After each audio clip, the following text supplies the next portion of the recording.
வணக்கம் விவசாய நண்பர்களே, நான் உங்கள் பாலமகன். இன்றைக்கி நாம் பார்க்க போகிற தலைப்பு, இயற்கை கரைசலில் தயாரித்து முடித்த பிறகு ஒரு வாடை வரும் பார்த்தீங்களா, அதை மரங்களுக்கு மோந்து ஊற்றும்போது ஒரு சில பேர் கஷ்டப்படுவாங்க. அந்த வாடையை சரி செய்ய உங்களுக்கு 2 முறை இங்கே சொல்ல போகிறேன். அதுக்கு முன்னாடி இது போன்ற விவசாய தகவலுக்கு சிஎன் பயோ சொல்யூஷன் சேனலை சரி செய்து சப்ஸ்கிரைப் செய்து எங்களுக்கு ஆதரவு தாருங்கள். வாங்க நாம் அந்த 2 முறையை பற்றி பார்ப்போம். முதல் முறை நம்ம எருக்களை கரைசல் தயாரிப்பு முறையில் 20 கிலோ இருக்குங்க. இல்லை அதில் பூ தண்டு எல்லாம் சேர்த்துங்க. அதை சிறு சிறு துண்டுகளாக வெட்டிக்கோங்க. அதை வெட்டிக்கிட்டு 180 லிட்டர் தண்ணீரில் 2 கிலோ வெல்லம் சேர்த்துக்கோங்க. வெல்லம் சேர்த்து நன்கு கலக்கி விட்டு மூடிடுங்க. துணியை போட்டு நல்லா மூடுங்க. வெல்லம் எதுக்கு நம்ம சேர்க்குறோம்? வெல்லம் சேர்க்கறதுனால சரியாக நொதித்தல் நடைபெறும்.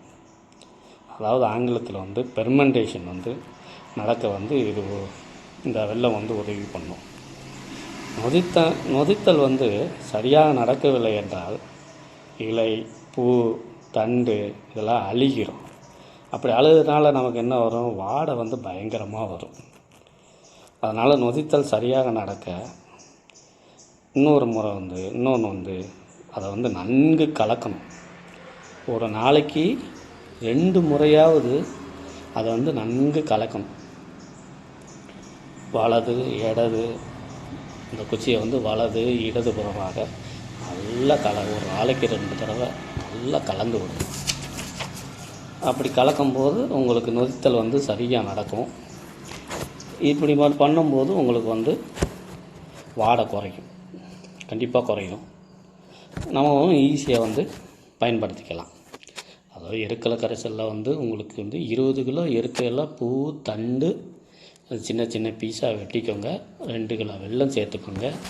180 லிட்டர் தண்ணி சேர்த்து எல்லாத்தையும் கலந்து விட்டு மூடி விட்டு டெய்லி 2 முறை நல்லா கலக்கி விடுங்க. அப்படி கலக்கும்போது நம்ம கண்டிப்பாக வாடை குறையும். இன்னொரு முறை பார்த்தோம்னா, எருக்கு இலை தண்டு மோந்து ஊற்றுறதுக்கு நமக்கு ஆள் பற்றாக்குறையாக இருக்கும் ஒரு சில இடத்துல. அந்த மாதிரி இருக்கிறவங்களுக்கு இந்த முறையை நீங்கள் பயன்படுத்துங்க. எருக்கு இலை இந்த தண்டெல்லாம் சின்ன சின்னதாக வெட்டுறீங்க இல்லையா, அதை காற்று போகிற, அதாவது காடாமல் துணி இந்த மாதிரி துணியில் நல்லா கட்டி ஒரு பெரிய துணியில் ஒரு பெரிய கயிறை கட்டி அந்த தண்ணிக்குள்ளே இறக்கி விட்டுருங்க. இறக்கி விட்டுட்டு நீங்கள் எப்பயும் போல் வெல்லம் தண்ணி 180 லிட்டர் தண்ணி ஊற்றி நல்லா கலந்துக்கோங்க. கலந்து துணியை வச்சு நல்லா மூடி விட்டிங்கன்னா ஒரு 7 நாளில் இந்த கரைசல் உங்களுக்கு ரெடி ஆகிடும். அப்படி 7 நாளில் முடிஞ்சதுக்கப்புறம் அந்த துணியை மட்டும் தனியாக எடுத்தீங்கன்னா உங்களுக்கு ட்ரிப்பில் போகும்போது அடைக்காது. உங்களுக்கு அந்த எடுத்த இலை துண்டு இருக்க இலை பூவெல்லாம் ஒரு மரத்தில் பொதிச்சு விடுங்க. பொதிச்சு விடும்போது நீங்கள் ட்ரிப்புலேயே விட்டுடலாம். ஆட்கள் கூலியும் குறைச்சிடலாம். இந்த மாதிரி பண்ணி பாருங்கள். எருக்கு கரைசலை நம்ம எதுக்கு கொடுக்கணும்? இதில் உங்களுக்கு போரான் சத்து, மெக்னீசியம் சத்து இருக்கிறதால பூ உதிராது, சின்ன காய் குறும்பு உதிராது, முக்கியமாக காய் வெடிக்காது. இந்த முறையை நீங்கள் இந்த மாதிரி பண்ணி பார்த்து பயனடையணும். எருக்கள் கரைசல் நமக்கு இயற்கை கொடுத்த ஒரு வரம். போரான் இதெல்லாம் கடையில் வாங்கி பணத்தை செலவு பண்ணாமல் இயற்கையாக நம்ம வீட்டு பக்கத்தில் இருக்க எருக்களின் செடிகளை இந்த மாதிரி செடிகளுக்கு பயன்படுத்தி நம்ம இயற்கையாகவே போரானை நமக்கு செடிகளுக்கு கொடுக்கலாம். மேலும் தகவலுக்கு சந்தேகம் இருந்தால் கேளுங்க. நன்றி, வணக்கம்.